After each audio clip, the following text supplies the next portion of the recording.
Сәлеметсіңдер ме балалар? Бүгінгі сабағымыз қазақ тілі. Сабақтың тақырыбы етістік. Оқу мақсаты етістікті анықтау, тірек сөздерді қатыстыра отырып, берілген тақырып бойынша әңгіме құру, берілген тақырыпқа сұрақ қойып, сұраққа жауап беру. Ал ендеше сабағымызды бастамас бұрын психологиялық дайындық, ақ тілек.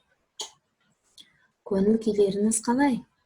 Керемет. Ендеше қолдарымызды көтерейік жоғарыға. Сабаққа дайынсыңдар ма? Тамаша. Ендеше сабағымызды бастайық.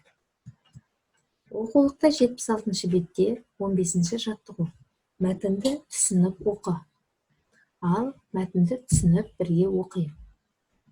Мақта аса бағалы өсімдік. Одан талшық алынады. Мақта құнарлы топырақты және ылғалды ұнатады. Ол суармалы жерде өсіріледі. Піскен кезде қауашағы ашылады. Одан үлпілдеген ақ мақта көрінеді. Жақсы. Ендеше дескриптор бойынша мәтін мазмұнына сұрақ қоямыз, мәтіннің құрылымын анықтаймыз және бұл әңгімелеу мәтіні ме, әлде сипаттау мәтіні ме, осы сұрақтарға жауап берейік. Келесі 16-шы жаттығу. Жұмбақты бірге оқиық. Төбеден төнеді, тамшысын төгеді. Сол кезде ой қаулап, бәйшешек өнеді. Жұмбақтың жауабы не деп ойлайсыңдар? Әрине дұрыс айтасыңдар.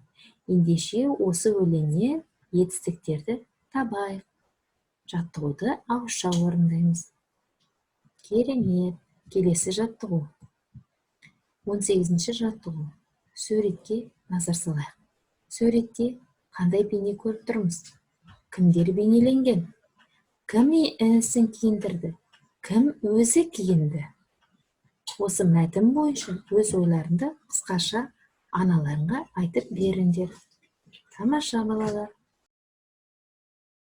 Келесі ойын етістіктердің синонимін тап. Сыйлады, құрметтеді, қуанды, шаттанды, күлді, жымиды, айғайлады, дауыстады. Тамаша. Келесі үйге тапсырма 17-ші жаттығу 77-ші бетте. Бұл тапсырмада не дейді? Оқы. Сыйлау, кездесу, ұялу, үркіту. Сөздіктен осы етістіктердің синонимдерін тап. Үлгі, мысалы, сыйлау деген нені білдіреді? Синоним дегеніміз не ол балалар? Синоним дегеніміз бір-біріне жақын сөздер.